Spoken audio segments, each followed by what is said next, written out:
más tardíamente, o sea, dentro de la cinética de la infección. Pero ya, lo que quiero es llegar a esto. Algunas personas en las etapas tempranas de la infección, lo que se postulaba era que les hacían trasplante de médula ósea. Ustedes saben que para el trasplante de médula ósea se tiene que dar una quimioterapia. Y en la quimioterapia barres con la médula ósea, pues, ¿no? Ya no hay médula ósea en el paciente. Entonces, ahí es donde está, pues, el reservorio del virus. Entonces, como tienen esta mutación, la cantidad de células infectadas se centra básicamente en las células de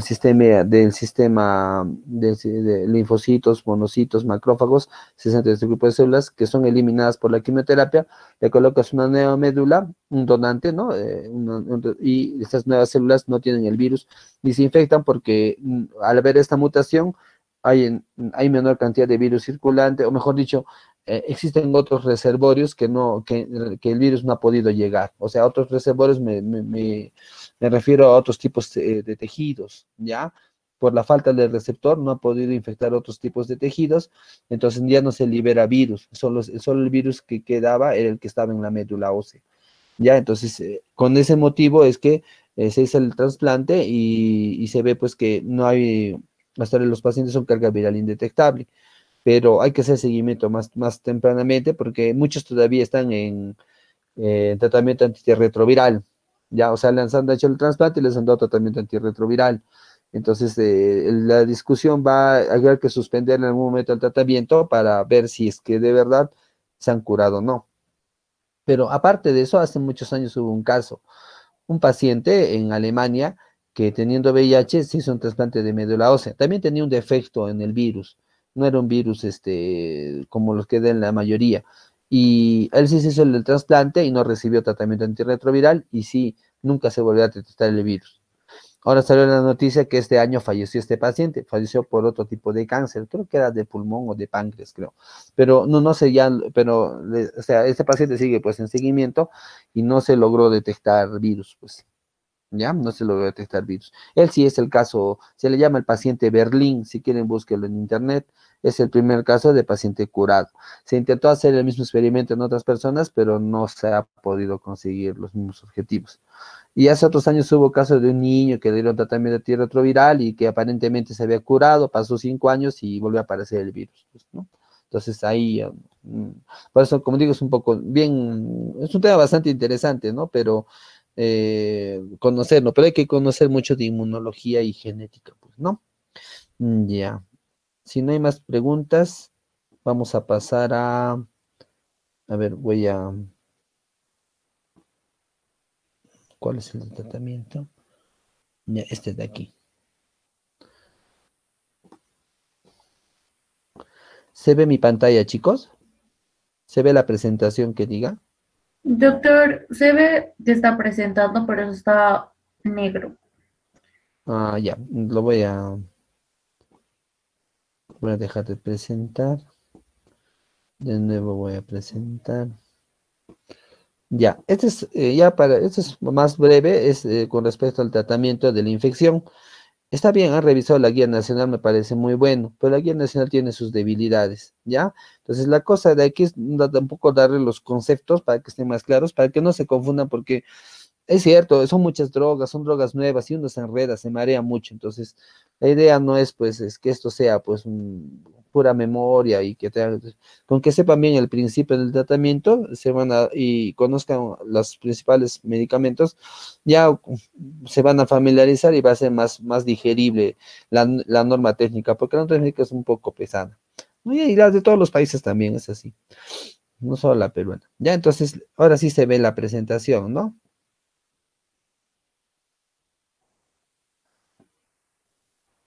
¿Se logra ver, doctores? Sí, doctor, sí se ve. Ya, entonces, bueno, la primera parte es biología del VIH, que ya lo hemos hablado, ¿no? La replicación del virus, la variabilidad, es lo que pasa en la patogénesis, las pruebas, ¿no? Lo que vamos a hablar es acerca del tratamiento, ¿no? Esta es en esa parte. Como sabemos, el virus, para entender un poco el tratamiento, hay que saber las fases, qué cosa hace el virus en la célula. Ya mencionamos que para que la primera parte es la fusión, ¿no? Del GP120 de la envoltura viral con el CD4, que ven aquí. Una vez que se une, esto no es suficiente para que el virus ingrese a la célula, sino se necesita un correceptor, ¿no? Que dice acá, correceptor de quimioquina CCR5 o CXR4, ¿no? Entonces, este paso puede ser bloqueado por un medicamento, se llama antagonista de receptor de quimioquinas, que no está muy presente en nuestro medio. No es muy, o sea, su uso no es muy generalizado. Luego, lo que pasa es que la célula se fusiona, ¿no? La membrana celular, mejor dicho, la envoltura del virus con la membrana celular se fusiona. Hay un medicamento que inhibe la función a este nivel, ¿ya? Se produce la liberación del contenido del virus, la nucleocápside, libera su material genético y se libera el ARN viral. Aquí en este punto sí es importante saberlo. Actúa la enzima transcriptasa reversa, ¿no? Del genoma del RNA viral, ¿no? Esta transcriptasa reversa es la encargada de hacer la transcripción reversa, transformar este ARN viral genómico en una doble cadena de ADNA. Ya, eso hace esta enzima. Este punto es el más importante porque la mayoría de las medicinas actúan en este punto, ¿ya? Luego pasa la integración, ¿no? De este ADN viral al núcleo celular, al resto del material genético de la célula, actúa la integrasa. Entonces, el otro siguiente punto es el bloqueo de esta fase a través de los inhibidores de integrasa, ¿no? Y finalmente se produce la transcripción y la liberación del RNA viral mensajero y en los ribosomas se produce pues la traducción. Y aquí lo que se hace es inhibir a las proteasas que son las responsables de ensamblar el virus, ¿ya? Inhibimos las proteasas. Entonces, los principales grupos de fármacos están destinados a esta fase y a esta fase, ¿ya? A estas tres fases. Estos de acá son medicamentos, son buenos, pero no tienen mucha disponibilidad en nuestro medio. Entonces, vamos a hablar. Entonces, este es lo mismo también que estamos viendo. Esta es la membrana del virus, la envoltura. Este es el GP41, este es el GP120, ¿no? Este es ya a nivel molecular. Hay una serie de cambios bioquímicos que hacen que se una con el CD4, como pueden ver aquí, y se necesita el correceptor para que se puedan funcionar las membranas, ¿no? Como pueden ver aquí, ¿no? Se separa se fusionan pues las membranas a través de la formación de trímeros en la envoltura, ya. Entonces, hay medicamentos que están en estudio, como pueden ver aquí abajo, estos son los nombres. El que inhibidor de la fusión es pues el enfuvirtide, se llama este medicamento. Enfuvirtide. Maraviroc es el inhibidor del correceptor CCR5. Estos serán antiguos, algunos ya no se utilizan, ¿ya? Entonces, los tipos de antirretrovirales aprobados por FDA, o sea, la entidad que regula los medicamentos en Estados Unidos, y por ende en Perú también, ¿no? Casi lo que se prueba allí se prueba igualmente en el Perú. Se clasifican de acuerdo al mecanismo de acción. Inhibidores de la transcriptasa reversa, ¿no? Hay de dos tipos, los nucleócidos nucleótidos, ¿ya? Y los no nucleócidos, ¿ya? Inhibidores de proteasa e inhibidores de fusión. Hasta aquí son los más importantes que tenemos, estos cuatro grupos, cuatro familias. Y luego vienen los inhibidores de entrada y de integrasa, inhibidor de fusión y de entrada, que no son tan importantes. Integrasa sí es importante, bueno, lo voy a corregir, lo tengo que poner aquí, pero estos son los más importantes. No se olviden, inhibidores de la transcriptasa reversa, la enzima, inhibidores de la proteasa e inhibidores de la integrasa, ¿ya? No se olviden. Hablaremos primero de los inhibidores de la transcriptasa reversa. Dijimos que existen dos familias, análogos de nucleócidos o nucleótidos y no análogos, ¿ya? Análogos y no análogos. Su estructura se parecen a los nucleótidos naturales, los bloques con los que se construye el ADN. O sea, estos medicamentos se parecen mucho a la adenosina, a la guanina, a la a la timina, a la citosina, ¿ya? Se parecen mucho. Entonces, confunden a la transcriptasa inversa. Como ustedes saben, la transcriptasa inversa necesita, pues, de los nucleócidos para transformar o para ir formando, o nucleótidos para ir formando las cadenas de DNA, ¿no? Eso lo sabemos por biología molecular. Entonces, cuando la transcriptasa reversa se trata de incorporar al ADN estos bloques, los inhibidores de la transcriptasa reversa bloquean el crecimiento de la cadena de ADN, ¿no? Se pegan a la molécula de ADN y bloquean la síntesis, ya no se forma más ADN viral, ¿no? Eso es lo que pasa, ¿no? Por ejemplo, aquí podemos ver Esta es una transcripción reversa ordinaria, ¿no? Este de aquí pueden ver es la enzima transcriptasa reversa, este es el RNA viral, y lo que está haciendo está construyendo la cadena de DNA, ¿no? Incluyendo los nucleósidos, ¿no? Viene el AZT, que es la sidobudina, que es la primera droga que ha aparecido, que es un inhibidor de la transcriptasa inversa, análogo de nucleósidos, entonces se pega a la cadena, confunde la transcriptasa reversa y se logra pegar a la cadena y cesa la transcripción. Ya no se puede producir la síntesis del ADN viral. Eso es lo que pasa, ¿ya? Entonces ahí se bloquea la síntesis y ya no se produce, el virus ya no se puede replicar, pues, ¿no? Igual que sidobudina es el más antiguo, como pueden ver acá, en el 87 fue aprobado, ¿no? Hay otros medicamentos, muchos más, como mencionó vuestra compañera muy bien, algunos ya son antiguos, ya, didanosina, estabudina son antiguos. Los que actualmente contamos es sidobudina, lamivudina, esto que es tenofovir, ¿no? En sus dos variedades, y abacavir, es lo que tenemos. Entre citabina también se utiliza, ya. Hay similitudes entre algunos, sí. Estabudina y sidobudina son parecidos, no conviene juntarlos. Entre citabina y lamivudina son parecidos, tampoco no conviene mucho juntarlos. Abacavir, esa parte, didanosina ya no se usa, como está diciendo, estabudina tampoco ya no se usa. Y este nuevo que es el tenofovir, que es el fumarato disoproxilo de tenofovir, conózcanlo como tenofovir nada más, ¿ya? Tenofovir.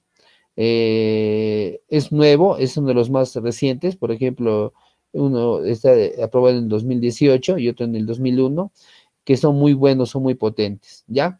Ahora, de estos antirretrovirales hay que saber algunas cositas. Algunos son activos contra hepatitis B. ¿Cuáles son? Lamivudina y tenofovir, ¿ya? Estos dos son activos contra hepatitis B. Entonces, si tú tienes un paciente con hepatitis B, tu paciente debe recibir uno de estos medicamentos, sí o sí, ¿ya? ¿Tienen efectos adversos los antirretrovirales? Sí, producen lipodistrofia, pues, ¿no? Antes era peor con otros medicamentos. Estabudina, didanosina producía mucha lipodistrofia, ¿no? Pues podemos ver aquí, hay disminución de las bolas de Bichat, que es a nivel de la región malar, ¿no? Y pueden ver, ¿cuál es la característica de la lipodistrofia? Como pueden ver, las extremidades son delgadas y el cuerpo, hay acumulación de grasa, ¿no? A veces se forman algunas acumulaciones de grasa a nivel de las extremidades también, ¿no? Aquí podemos ver casos de lipomatosis, ¿no? Por ejemplo. Esto se veía con los antirretrovirales antiguos. Los nuevos no tienen mucho este problema. Ahora, ¿qué pasa? Que tenemos los inhibidores de la transcriptasa inversa no análogos de nucleósidos, ¿no? Estos no análogos es muy parecido. Tenemos aquí, por ejemplo, el RNA viral. Este es el DNA que se está formando, ¿no? Un virus sensible a la droga. Esta es la transcriptasa reversa. Entonces, hay un lugar donde se une la molécula, el inhibidor de transcriptasa inversa no análogo, se une y bloquea a la enzima, ¿no? Y se produce el bloqueo de la polimerización del DNA y ya no se produce el síntesis. Ahora, ¿cuál es la diferencia? En que este no es análogo de nucleósido, o sea, no se parece a una acidobudina, perdón, a una adenosina o a una timina, o una guanina. Es una estructura química totalmente distinta, ¿ya? Por eso es que tiene ese nombre. Ahora, cuando el virus es resistente, esta enzima muta y bueno, pues no se une, pues, ¿no? Eso es lo que pasa. ¿Cuáles son los más conocidos? Como han podido darse cuenta, es efavirenz, etravirina, nevirapina, ripivirina, ¿no? Existen estos medicamentos, de los cuales el más común que tenemos es refavirenz, ¿ya? Hasta ahora, de lejos, es el más usado el efavirenz. En el Perú hay etravirina, hay nevirapina. Los pacientes más antiguos antes tomaban nevirapina, ahora ya no toman porque tiene muchos efectos adversos. Etravirina se toma, pero como tiene muchos efectos, mucha interacción con otros medicamentos, se lo guarda y no se le utiliza de primera mano. Los efectos adversos también producen rash dérmico, por ejemplo, y el efavirenz produce efectos neuropsiquiátricos. No se da en mujeres, porque en mujeres les produce más efectos que en varones, o no se recomienda dar en mujeres. Hay que tener cuidado porque el efavirenz produce sueños húmedos, insomnio o mucha somnolencia, va a los dos extremos, cefaleas. Hay gente que ha tenido alucinaciones por el uso de efavirenz. ¿ya? Entonces, estas personas, hay que tener mucho cuidado, sobre todo si trabajan de noche, conducen maquinaria, son estudiantes, hasta hay que ver que hacen diariamente porque no les vas a poder dar esta droga, no, les va a perjudicar en su vida. Generalmente, la mayoría de veces, le das la primera semana, 10 días, y luego se les pasa muchas de las molestias, pero hay algunos que les queda, y eso sí ya no les puedes dar, tienes que cambiar nomás. Los inhibidores de proteasa, como sabemos que bloquean a la proteasa del VIH, y la proteasa es la encargada de dividir la poliproteína en unidades funcionales, ¿no? Tenemos aquí el RNA viral, el ribosoma, se produce la proteína estructural del VIH, ¿no? Pueden ver aquí, cada uno es un aminoácido, una secuencia de polipéptidos. La proteasa lo que hace es los va fraccionando, los va cortando para que se ensamblen en virus. Entonces, la proteasa lo que hace es, pues, inhibir esto, ¿no? Lo corta y ya no se ensambla el virus, pues, ¿no? Entonces ya no se forman viriones, ya no se puede, ya no es infectivo el virus, ¿no? Eso es lo que pasa. ¿Cuáles son los inhibidores de proteasa? Los principales son estos que ven aquí: atazanavir, darunavir, fosmanavir, que ya no se utiliza en nuestro medio, ya desapareció, ritonavir, saquinavir, tipranavir, lopinavir, ritonavir, ya. Con respecto a esto de los inhibidores de proteasa, lo que tiene que saber es que existe esta molécula llamada ritonavir, ¿no? Generalmente se usa combinado. Se utiliza atazanavir con ritonavir o darunavir con ritonavir, porque este es un booster. ¿Qué es un booster? Es como un potenciador de la actividad. Ya no puede ir solo. Actualmente ya no se concibe que vayan solas estas moléculas, van juntas. Igual como aquí pueden ver, lopinavir, ritonavir fue el primero que apareció con esta combinación. Igual estos otros necesitan de ritonavir para tener un efecto óptimo, ¿ya? Los demás medicamentos ya no se utilizan, ¿ya? En nuestro medio solo tenemos tres: atazanavir, darunavir y lopinavir, ritonavir. Utilizas atazanavir con ritonavir, darunavir con ritonavir, son lo mismo, por si acaso, no es que estés agregando una nueva droga, es la misma droga, pero lo potencia, ¿ya? Y lopinavir y ritonavir. Estas drogas son muy buenas, pero también tienen efectos metabólicos, producen lipodistrofia, aumento de triglicéridos, eh, por ejemplo, el atazanavir produce ictericia, ¿no? Antes había mucho problema porque los pacientes venían ictéricos y la gente decía que tenía hepatitis, pues, pero era la toxicidad por el efecto adverso del atazanavir, pero en realidad no lleva toxicidad, o sea, no hay falla hepática por atazanavir, pero bloquea, interfiere con el metabolismo de la bilirrubina y bueno, aparece este cuadro, ¿no? No se olviden, estas primeras familias asociadas a lipodistrofia e hiperlipidemia, ¿no? Los inhibidores de fusión, bueno, ya no sobre mucho al respecto, inhiben que se fusione pues la membrana del virus, ¿no? El representante perdón, que se fusione la envoltura con la membrana celular, la envoltura del virus con la membrana celular, como podemos ver aquí, ¿no? Según la componente GP41 del VIH, lo que evita la fusión, ¿no? Se llama enfuvirtide. Lo malo que el enfuvirtide viene inyectable, ¿no? Es uno de los pocos inyectables que tiene, 2 veces al día, ¿no? Entonces es muy caro y muy poco práctico, pues, ¿no? Estar usando inyectables. El último es el inhibidor de entrada, que es el de aquí, que podemos ver, que es el Maraviroc, ¿ya? Hay virus que usan correceptor CXR4 o CCR5, estos son sus abreviaturas, o ambos, en pacientes que poblaciones mixtas. Este inhibidor requiere una prueba de tropismo que no se hace en el país, así que no se puede utilizar, salvo que el laboratorio que produzca el Maraviroc te dé la prueba, te pague la prueba, que sí se hace a nivel privado. Y en pacientes con falla, el 50% se beneficiaría con Maraviroc. Ya. Estos dos son medicamentos de rescate, ¿ya? Son de rescate, el de inhibidor de fusión y el inhibidor de entrada, ¿ya? Existe otro que es el inhibidor de integrasa, el que mencionó su compañera. Estos son los últimos que han salido y son los más potentes. Incluso están desplazando a las otras familias, ¿ya? El VIH infecta la célula, pero no puede integrarse al DNA, ¿ya? El más conocido es raltegravir, que es el primero que apareció.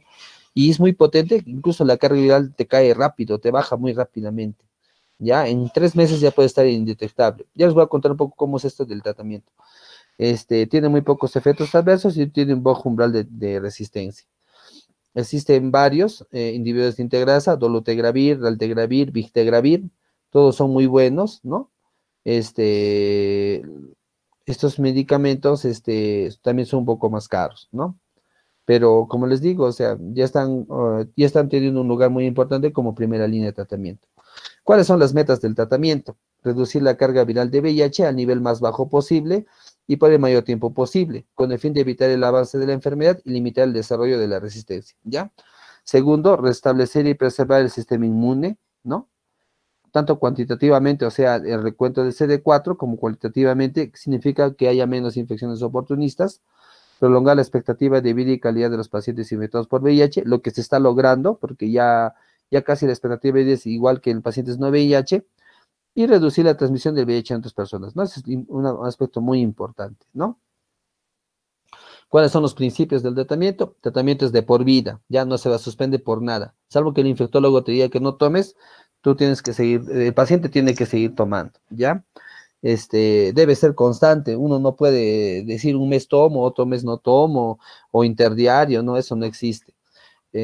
Por ejemplo, cuando ustedes quieren controlar la presión arterial, un hipertenso, con que el 70% de los días tome la medicación, está bien, se controla, pero en VIH tiene que ser 90% o más. No te puedes dar ese lujo de suspender un día de tratamiento.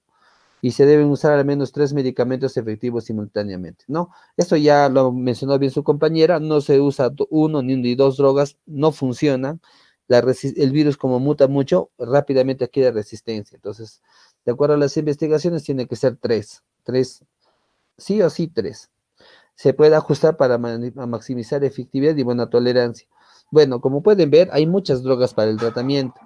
Uno puede, bueno, con experiencia puede acomodar el tratamiento al paciente, ¿no? Y eso se adquiere atendiendo pacientes con experiencia. Entonces, claro, la idea no les va a enseñar cómo hacer eso, ¿no? Lo que les voy a enseñar solamente es cómo se debe dar el tratamiento, ¿no? ¿Cuáles son los esquemas para pacientes naive? Naive es nativo, ¿ya? En inglés nativo, o sea, pacientes con reciente diagnóstico. Son dos inhibidores de la transcriptasa inversa, ¿no? Análogos de nucleósidos, más un inhibidor de la transcriptasa inversa, no análogo de nucleósido, no, o no nucleósido.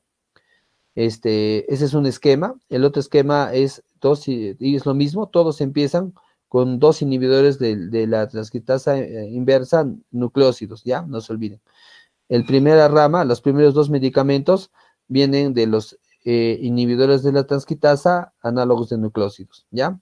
Y los otros, en la tercera droga, ahí sí viene. Puede ser un no nucleósido, puede ser un inhibidor de proteasa o puede ser un inhibidor de integrasa. Con cualquiera de los tres te puedes hacer. Como ha mencionado su compañera, los esquemas son esos. Si ustedes revisan cada uno de los nombres, todos están englobados como quien dice, en esta fórmula, ¿ya?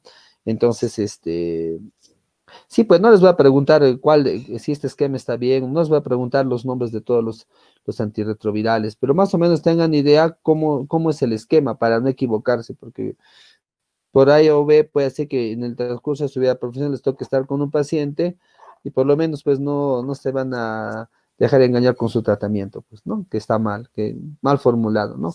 Este es el esquema de tratamiento de los pacientes con VIH. Ahora, las drogas cambian por la efectividad, por los estudios, ¿no? De acuerdo a los estudios, unas drogas están antes que otras, ¿no? Pero eso varía en el tiempo, Pero el principio del tratamiento, bueno, salvo que aparezca una nueva droga revolucionaria, no va a cambiar en mucho tiempo esto. De acuerdo a las guías de tratamiento, bueno, ¿a quiénes se da tratamiento para VIH? A todos los que son positivos. Antes había problemas porque, como han visto, había efectos adversos, todo ello, y decíamos con menos de 350, con menos de 500, con menos de 200. Ahora ya no, ahora es a todos en general. No importa el momento en que le hagas el diagnóstico, no importa el CD4, no importa la carga viral, ¿ya? Con o sin síntomas se da tratamiento a todos, ¿ya? Es la recomendación esta es por la guía de 2018 de la Sociedad Antiviral de Estados Unidos, ¿no? Y aquí pueden ver las combinaciones que hacen, ¿no? Bictegravir, que es, bueno, no vamos a ahondar mucho, pero para que se den cuenta, miren, Bictegravir, inhibidor de integrasa.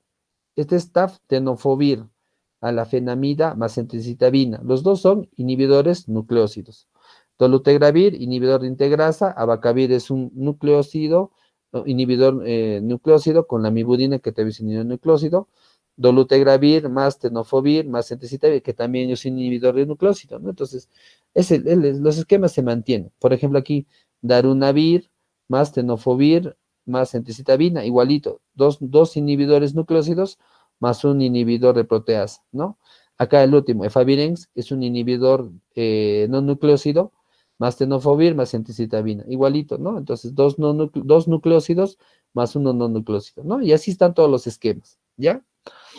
Para que no se estrese. Igualito a la guía de tratamiento de VIH, bueno, esta es un poquito, diapositiva un poquito antigua, es del 2017, recomienda lo mismo, son los mismos esquemas. ¿A quiénes se debe el tratamiento? A todos los individuos con VIH, sin importar el recuento de CD4, ¿ya? Esquemas alternativos, no vamos a hablar mucho al respecto sobre eso, ya. Entonces, eso es lo que vamos a hacer, ¿ya? Entonces, para que tengan una idea de cómo son los esquemas de tratamiento. Ahora, hay algunas cositas que te pone la norma técnica nacional que sí, pues tenemos que tener en cuenta. Abacavir es una buena droga, pero como dice ahí, hay que hacer una prueba, la del HLA 5707 me parece, ya. Esa prueba del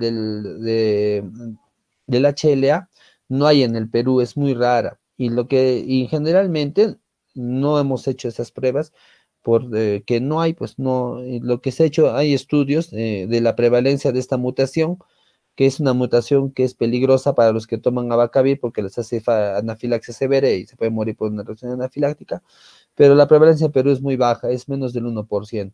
¿Y cómo se detecta? Si hace RAN abacavir, nunca más te da el abacavir. O sea, el paciente toma abacavir, hace rash dérmico y nunca más, o sea, tú lo vas a preguntar, ¿y cómo te ha ido con la pastilla? ¿Todo bien? No, me ha salido sarpullido. Ya, se suspende abacavir y ya nunca más se da. Se tendría que anotar bien en la historia que ha tenido rash abacavir.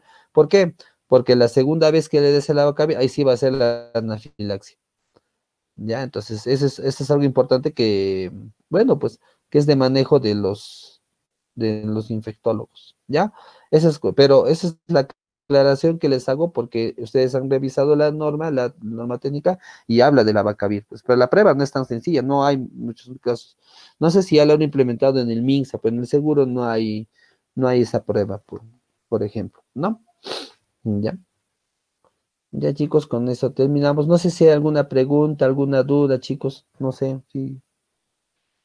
Con eso estamos listos para nuestro examen, que es la próxima semana.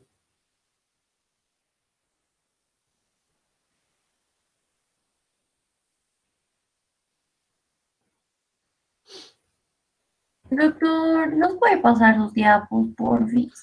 Ah, ya, sí, les voy a pasar las diapos, les voy a pasar las diapos, no se preocupen. Envía, por favor.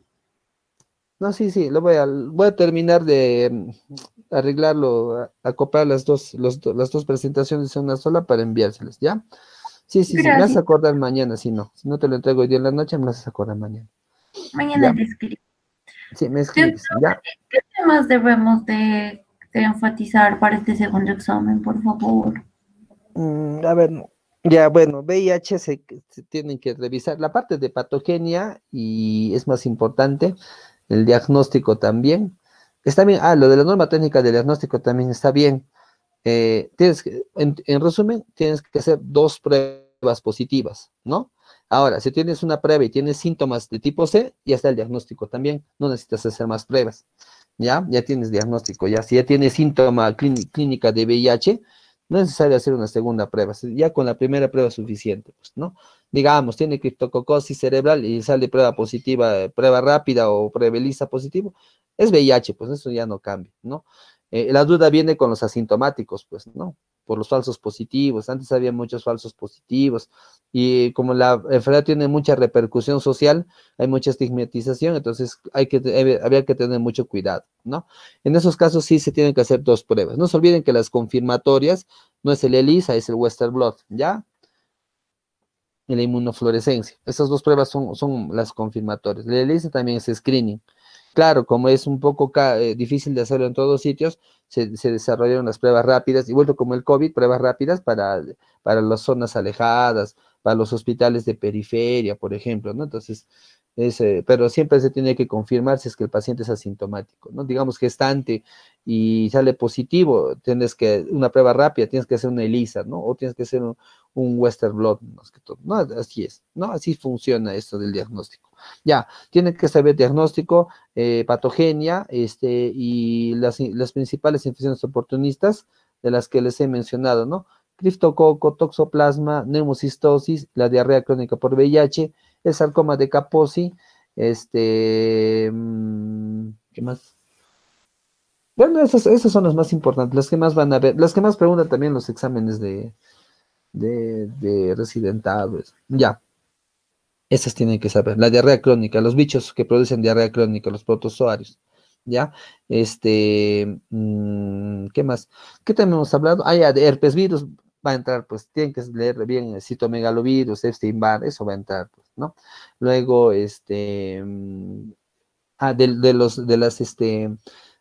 arbovirosis, dengue, pues dengue, fiebre amarilla, eso también es importante que sepa, ¿no? Dengue, fiebre amarilla, y nosotros hablamos un poco de anaerobios, ¿no? Ya los Clostridium, lean, los Clostridium en anaerobios, revisen bien, ¿qué otro tema más hemos visto? Ah, gran positivos, ¿no? Muy largo lo de estafilococo, ¿no? Es así, mucho, ya. Bueno, ahí entrará pues qué enfermedad produce el estafilococo y cuál no, eso sí, algo más, porque ya hemos hecho también la anterior, esta parte repite algunas cosas, ¿no? Celulitis, neumonías, bacteremias, endocarditis, eso repite de la primera parte, entonces, no tanto, va a entrar más de esos temas. ¿Qué otro tema más nos estamos olvidando? A ver, creo que está aquí.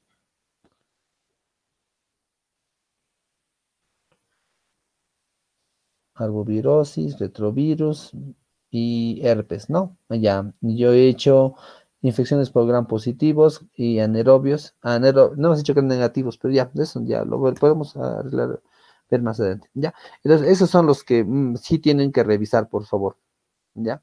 Del resto de temas entrará pues menos un 20%, un 10%, pues.